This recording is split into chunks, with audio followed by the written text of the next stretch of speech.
저도 가끔 이제 실수를 하고 잘못을 할 때가 있죠. 특별히 이제 가정에서도 그럴 때가 있습니다.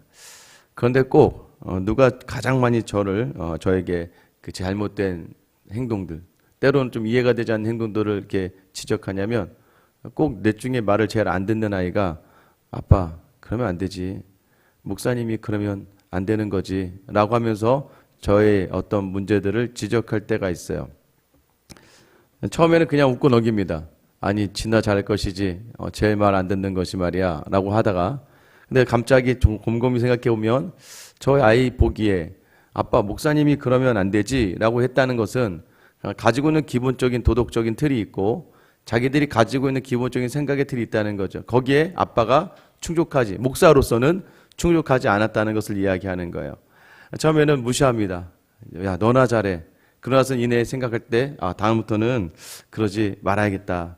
스스로 좀 부끄러워지고 좀 창피할 때가 있죠. 길 가는데 어떤 아이들이 여러분에게 아저씨 그러면 안 되죠? 라고 했을 때 여러분 처음에는 여러분 속에 굉장히 불편해지잖아요. 너나 잘해 임마. 하지만 사실 그 행동이 옳지 못한 것이라면 부끄러워지게 되는 것이죠. 여러분 우리가 심판이 어떤 심판이라고 이야기했습니까? 하나님 앞에서 섰을 때에 천국과 지옥은 이미 우리에게 끝난 거예요. 예수를 주로 시인하는 사람들에게 하나님께서 우리에게 영원한 하나님의 나라를 반드시 주십니다. 그런데 믿지 않는 사람들은 그 자리에서 지옥의 심판을 받게 될 수밖에 없어요. 그런데 우리는 천국 앞에 섰을 때 어떤 심판이냐? 하나님 앞에서 부끄러운 자로 설 것인가? 하나님께 충성된 일꾼으로 설 것인가의 그 칭찬과 인정이 우리 앞에 있다는 것이죠. 오늘 본문에 보면 9절 말씀에 주께서 경건한 자는 시험에서 건지실 줄 아시고 불의한 자는 형벌 아래에 두어 심판날까지 지키시며, 불의한 자를 형벌 아래에 두어 심판날까지 지키신다라는 표현이 무엇입니까? 쉽게 얘기하면 돼지를 왜 놔두겠습니까? 돼지를 키울 때에 그 마지막에 돼지를 잘 잡기 위한 것이죠. 하나님이 우리 자리에서 경건하지 못한 자들, 우리는 하나님께 원하죠. 하나님, 경건하지 않은 자들, 하나님을 비방하는 자들 싹 쓸어가 버리세요. 또는 지금 내 상황 속에서 나를 어렵게 하는, 성도인 나를 어렵게 하고 또 교회를 어렵게 하는 사람들이 있다면 하나님 저거 다 그냥 다 하나님 제하여 주시면 어떨까요? 하나님 전능하시니까 가능하지 않습니까? 라고 이야기하죠. 그런데 예수님 뭐라고 말씀하십니까? 잘못하다가는 이 가라지를 떼어내다가 곡식마저 손상을 입을 수 있기 때문이다 라고 이야기하고 있고, 오늘 본문에서는 심판날까지 그대로 두는 것이죠. 왜 그럴까요? 바로 성도들을 위해서라는 거예요. 여러분 생각해 보세요. 우리가 아무런 경건하지 않는 사람들 사이에 살아간다면 우리는 정말로 괜찮을까요? 때로는 고난이요, 때로는 시험이요, 우리를 더욱더 단련하게 하고 우리를 더 성장시키고 우리를 더욱더 특별한 사람으로 만들어가는 것이죠. 믿음이 있는 사람에게 주어지는 고난이 계속해서 믿음을 성장시키는 도구가 되고 동기가 될 때가 많다는 거예요. 그렇게 왜 그러냐면 우리가 그대로 놔두면 이 죄인이라 자꾸 하나님을 향하여 가는 것보다는 하나님을 반하여 가는 자를 택하게 돼요. 에덴 동산에서 아담이 뭐 하나 하나님께 거스를 게 없었잖아요. 그럼에도 불구하고 그 좋은 것들로 가득한 곳에서조차도 하나님의 사람에 불렸던 아담은 결국 죄를 짓게 되는 것이죠. 그러니까 우리는 우리의 안은 죄를 향할 수밖에 없는 그러한 위치에 있다는 것입니다. 그런데 하나님께서 뭐라고 이야기하세요? 그런 경건한 자의 삶을 하나님께서 돌보시는 거예요. 어제 우리가 나눴던 롯을 대표적으로 말씀하셨어요. 하나님, 그가 하나님 앞에 온전하다, 정직하다, 신실하다 할 건 아무것도 없지만 하나님께서 그를 택하신 거, 그를 소돔과 고모라의 그 멸망 중에서 건지신 것은 온전히 하나님의 은혜였고, 특별히 누구를 통하여? 아브라함을 생각하사. 그러니까 우리를 하나님께서 건지실 수 있는 가장 큰 이유는 예수님께서 우리를 위해 십자가에 달려 죽으셨기 때문이고, 그 십자가의 택하심을 받은 사람들이 바로 우리이기 때문인 것밖에 없어요. 그럼에도 불구하고 하나님께서는 우리를 반드시 이 험한 세상 속에서 지키시고 돌보신다는 거죠. 10절 말씀에 보면 특별히 육체를 따라 더러운 정욕 가운데서 행하며 주광하는 일을 멸시하는 자들에게는 형벌할 줄 아시느니라. 이들은 당돌하고 자긍하며 떨지 않고 영광 있는 자들을 비방하거니와. 여러분 여기서 가만 보면 육체의 정욕 가운데서 행하며 주관하는 이들, 자, 이제 육체를 따라 사는 사람들이라고 이야기합니다. 우리는 성령을 따라 사는 사람들이죠. 우리 성령을 따라 산다는 건 뭐예요? 말씀을 따라 살고 하나님을 두려워하며 하나님을 인정하며 살아가는 거예요. 오늘 하루의 삶이 하나님이 내게 주셨다는 것을 인정하며 살리니까 어떻게 살 수밖에 없습니까? 최선을 다해 사는 거예요. 이 가정을 하나님이 내게 주셨다고 생각하니까 가정에 더 헌신하는 거예요. 직장과 사업을 하나님이 내게 주셨다고 생각하니까 그 자리에서 우리가 인정하며 헌신하며 섬기는 거예요. 그러나 육체를 따라 사는 사람의 특징이 무엇입니까? 다 내가 한 거고 다 나. 좋은 건 내가 해서 좋은 것이고 안 좋고 힘든 건 주변의 사람들 때문에 그렇게 된 거고 환경 때문에 그렇게 된 거고, 그러니까 사람 탓과 환경 탓을 하게 되는 거예요. 여러분, 그렇게 육체를 따라 사는 삶의 특징이 무엇입니까? 이들은 멸시한 자들, 이런 멸시받을 만한 일을 하고 있는 자들을 반드시 하나님께서 형벌하시는데, 이들은 당돌하다라고 이야기해요. 여러분, 이 당돌하다라는 표현이 어떤 표현이에요? 감히, 이런 표현이에요. 감히 뭐뭐한 사람들. 그런 주제가 안 되고 그럴 수 없는 위치가 아닌데도 감히 이렇게 표현하는 것들. 자긍하다라는 표현은 강한 고집을 이야기합니다. 그냥 감히 이 강한 고집을 가지고 떨지 않고 영광 있는 자들을 비방하냐. 마지막에 나타나는 거예요. 육체를 따라 사는 사람들, 세상을 따라 사는 사람들에게 나타나는 마지막 자연스러운 모습이 뭐예요? 비방이라는 거예요. 비방. 다른 사람을 평가하고 다른 사람을 판단하고 다른 사람을 정죄하고. 여러분, 우리가 믿음이 있느냐 없느냐의 판단은 여기서 나타나는 거예요. 믿음이 있다는 건 뭐예요? 하나님의 하심을 인정하는 거예요. 여러분, 우리 11절 말씀 보세요. 같이 한번 읽어볼게요. 시작. 더 큰 힘과 능력을 가진 천사들도 주 앞에서 그들을 거슬러 비방하는 고발을 하지 아니하느니라. 뭐라고 얘기해요? 더 큰 힘과 더 능력을 가진 천사들이 있는데 그들이 주 앞에서 그들을 거슬러 비방하는 고발을 하지 않는다. 이 얘기는 뭐예요? 지금 당장 예수님이 그러시잖아요. 내가 십자가에 달려 죽는 것을 막는 사람도 있었어요. 그러자 그들에게 뭐라고 이야기해요? 내가 지금 천군 천사를 불러서 이 로마를 휩쓸어 버릴 수 있는 힘이 없다고 생각하느냐? 정말 중요한 건 뭐예요? 여러분, 정말로 사람을 살리는 게 뭔지 아세요? 모든 그 화평과 평화로 가야 되는 그 중심에 있는 게 뭔지 아세요? 여러분, 누가 이 평화를 만들어낼 수 있을까요? 힘으로 만들 수 있을까요? 절대 힘으로 못 만들어냅니다. 힘으로는 누르는 거죠. 힘으로 누릅니다. 그러다 나중에 어떻게 돼요? 내 힘이 떨어지면 상대방의 힘에 의해서 내가 무너지는 거예요. 세상의 평화는요, 힘으로 되는 게 아니에요. 저는 확신하는 바가 있습니다. 뭘 한지 아세요? 미국이든 러시아든 중국이든 힘으로 이 세계를 누르는 나라들은요, 반드시 무너져요. 역사가 그걸 증명했습니다. 이제부터 수많은 나라들이, 왕조들이, 또한 많은 황제들이 득세했어요. 힘으로, 자신의 무력으로 나라를 점령했으나 이내 곧 그 모든 나라들은 사라져버리고 말아요. 세상의 나라는요, 힘으로 가는 거죠. 그러나 진정 화평은 어디서 옵니까? 그걸 예수님이 보여주시게 온 거예요. 여러분, 화평은 언제 오는 줄 아세요? 가해자, 힘 있는 사람부터 나타나는 게 아니라 피해자가, 피해를 받던 사람이 가해자를 용서할 때 비로소 화평과 평화가 나타나요. 그런데 세상의 피해자들은요, 용서할 수 없어요. 자신들이 받았던 상처들, 자신들이 경험했던 그 불의한 일들, 억울한 일들로 말미암아 다시 또 가해자가 돼요. 너무 놀랍죠? 그런데 그 모든 상처를 해결할 수 있는 것이 어디에 있습니까? 바로 예수님에게 있는 거예요. 무엇을 하니까? 예수님이 먼저 우리의 모든 피해를 몸에 감당하시고 십자가에 달려 죽으심으로 말미암아 우리를 용서하셨어요. 우리를 용서하셨기 때문에 우리가 주님과 평화할 수 있고 하나님과 화목할 수 있는 거예요. 여러분, 그 하나님의 자리를 하나님께서 우리에게 허락하셨는데, 그래서 천사들도요, 무력으로 되지 않는다는 걸 알고 있는 거예요. 내게 좀 불리한 상황들이 있어요. 여러분, 내게 준 가정과 직장과 모든 자리가 불리하고 억울해요.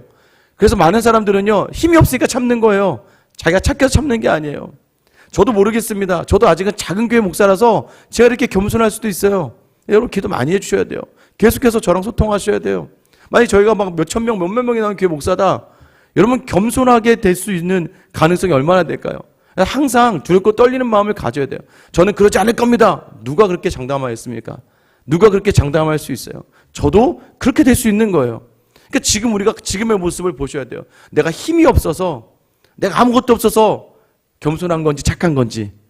근데 여러분 중요한 건 무엇입니까? 천사들도요 함부로 그런 불의한 자들 건드리지 않는다는 거. 왜요? 이 불의와 이 억울함도 누구 손 아래에 있으니까? 하나님 손 아래에 있으니까. 그걸 인정해야 돼요. 내게 주어진 환경의 자리가 내가 볼 때 하나도 마음에 들지 않아. 부모도 형제도 학교도 직장도 사업도 다 마음에 들지 않아. 그런데 중요한 건 뭐예요? 하나님을 인정하고 하나님 만나니까 하나님 주신 자리니까 그 자리에 기다리고 견디고 버티는 거예요. 그럼 반드시 하나님께서 돌보시고 회복시켜 주시길 것을 확신하기 때문입니다. 그런데요, 세상의 사람들 또 믿음이 있다 하지만 믿음대로 행하지 않고 육체로 행하는 사람들의 특징이 뭐예요? 자기도 모르게 자꾸 입에서 불평이 나오고 원망이 나오는 거예요. 자꾸 자기도 모르게 다른 사람에 대한 비방이 나오고 평가가 나오고 판단이 나오는 거예요. 왜 그런 줄 아세요? 내가 의롭다는 걸 스스로 증명하고 싶어요. 우리의 의로움은 우리가 증명하는 자리가 아니에요. 우리의 의로움은 하나님이 우리를 의롭다 하시니까 의로운 거예요. 그러나 우리가 하나님 앞에 섰을 때는 우린 여전한 죄인이에요. 왜? 오늘 하루 살아가는 우리의 모습을 보면 알잖아요. 여러분 새벽에 이 짧은 시간에 이 자리에 나오면서도 여러분 제가 오늘 오다가 한 번 미끄러질 뻔했어요. 순간 화가 나더라고요. 이 짧은 순간에도 내 마음대로 되지 않는 자리에서 나도 모르게 순간 감정적으로라도 우리가 얼마나 죄악된 자리인지 그냥 놔두면 인간의 육체를 따라가면요 아마 욕이 나왔을 거예요. 그래서 새벽 기도 가는 자리잖아요. 여러분 여기서 내가 감정적으로 반응해서 누가 여기 이거 아직도 안 치웠어 이런 개념으로 가면 여러분 계속해서 육체를 따라가면요 남을 비방하는 자리로 가게 되는 것이죠. 12절부터 14절이 어떤 말씀이에요? 그러나 이 사람들은 육체를 따라 사는 사람들은 본래 잡혀 죽기 위하여 난 이성 없는 짐승 같아서 그 알지 못하는 것을 비방하고 알지 못하니까 비방하는 거예요. 그들의 멸망 가운데서 멸망을 당하며 반드시 멸망당한다는 거예요. 13절 불의의 값으로 불의를 당하며 낮에 즐기고 노는 것을 기쁘게 여기는 자들이니 점과 흠이라. 그냥 그들은 흠과 점이 될 수밖에 없다는 거예요. 어딜 가나 너희와 함께 연애할 때에 그들의 속임수로 즐기고 놀며 노는 것도 항상 여러분 마음껏 편안하게 놀아야 되는데 항상 남을 속여야지만 그 자리를 즐길 수 있는 사람들. 14절 보세요. 음심이 가득한 눈을 가지고 범죄하기를 그치지 아니하니. 음심이 가득하다는 표현은요 음행을 행하는 여자라는 의미를 가지고 있습니다. 항상 자기 것에 만족하지 못하고요 다른 것을 추구하는 사람들. 여러분 가장 나쁜 건 아내가 없고 남편이 없는 사람이 다른 이성을 만나는 게 문제가 되는 게 아니잖아요. 아내가 있는데 다른 여자를 만나고 남편이 있는데 다른 남자를 만나니까 이게 음행이 되고 문제가 되는 거 아니겠습니까? 우리도 마찬가지죠. 하나님이 우리 주인이신데 하나님이 없는 것처럼 세상을 향하고 하나님이 우리의 모든 인생의 주관자라고 하면서 세상의 주관자를 따라가려고 하는 그런 마음들, 그게 육체를 따라 사는 사람들이죠. 여러분 그리고 굳세지 못한 영혼들을 유혹하며 자기 의를 드러내려고 하다 보니까 굳세지 못 연약한 영혼들을 꿰는 거예요. 특별히 이 당시 교회의 거짓 선지자들과 거짓 교사들이 믿음이 연약한 자들. 그러니까 여러분 신천지 가는 사람들의 특징이 무엇일까요? 여러분 그분의 특징이 굳세지 못한 영혼이에요. 굳세지 못해요. 왜요? 항상 세상의 욕심에 왔다 갔다 좌우하고 세상이 먼저 흔들리니까 여러분 갑자기 와서 이게 정확한 거야. 이렇게 하면 돼. 답을 주잖아요. 어떤 답인 줄 아세요? 열심히 하면 돼. 최선을 다하면 돼. 열심히 기도하고 열심히 말씀 읽고 막 하루에 2시간씩 말씀 읽고 예배 드릴 때 무릎 꿇고 예배 드려야 되고 이렇게 답을 주면 여러분 사람이요 뭔가 명쾌하면요 굉장히 맑아져요. 그런 연약한 부분들 자꾸 건드려주는 거예요. 행위로 말미암아 네 노력으로 말미암아 너 하루에 성경 몇 시간 보니? 너 하루에 기도 몇 시간 하니? 너 얼마만큼 교회에서 봉사하고 있니? 너 얼마만큼 교회 헌신하고 있니? 너 얼마만큼 헌금하고 있니? 자꾸 이런 행위로 그 사람들, 그럼 그걸 행하는 사람들은 어떻게 해요? 그걸 하면서 자꾸 만족하면 자기 만족으로 가는 거죠. 나 이렇게 하니까, 난 헌금도 이렇게 하고, 난 봉사도 이렇게 하고, 난 기도도 하루에 2시간씩 하고, 난 성경도 읽으니까, 그러니까 너희들 좀 잘하란 말이야. 비방의 자리가 쓰는 게 비방의 자리에 있게 되는 거예요. 그러니까 여러분 이 새벽에 나올 때 조심하라는 이유가 그거예요. 여러분 새벽기도 나오니까, 어느 만났는데, 어느 집 권사래요. 장로님이라는 거야. 그럼 우리도 모르게 이렇게 나와요. 저는 매일 새벽기도 나가서 기도함으로. 마치 이것이 내가 기도하는 것이 은혜라고 이야기하지만 나도 권사인데 너도 권사면 넌 새벽기도 나가니? 라고 물어보는 거잖아요. 우리도 모르게 판단의 자리로 모든 게 서게 될 때에 여러분 반드시 이것들은 없어질 것들이라는 것이죠. 그럼 보세요. 탐욕에 연단된 마음을 가진 자들이니. 여러분 우리는요, 고난 속에서 믿음으로 연단을 받는데요, 육체를 따라 사는 사람들은요, 욕심으로 말미암아 연단된대요. 욕심이 더 낳고 욕심이 더 낳고 욕심이 더 나와서 끝이 없는 거예요. 끝이 없습니다.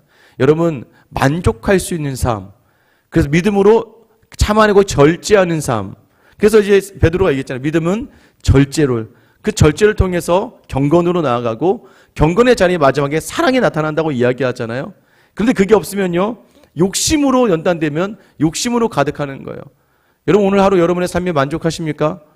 만족함이 없어요? 그러면 많은 것들이 주어진다고 해도 여러분은 계속 불평과 원망 속에 있게 될 거예요. 학생 때는 그랬거든요. 야, 한 달에 100만 원만 있으면 좋겠다. 여러분, 지금 여러분 100만 원만 있으면 좋겠습니까? 못 살죠?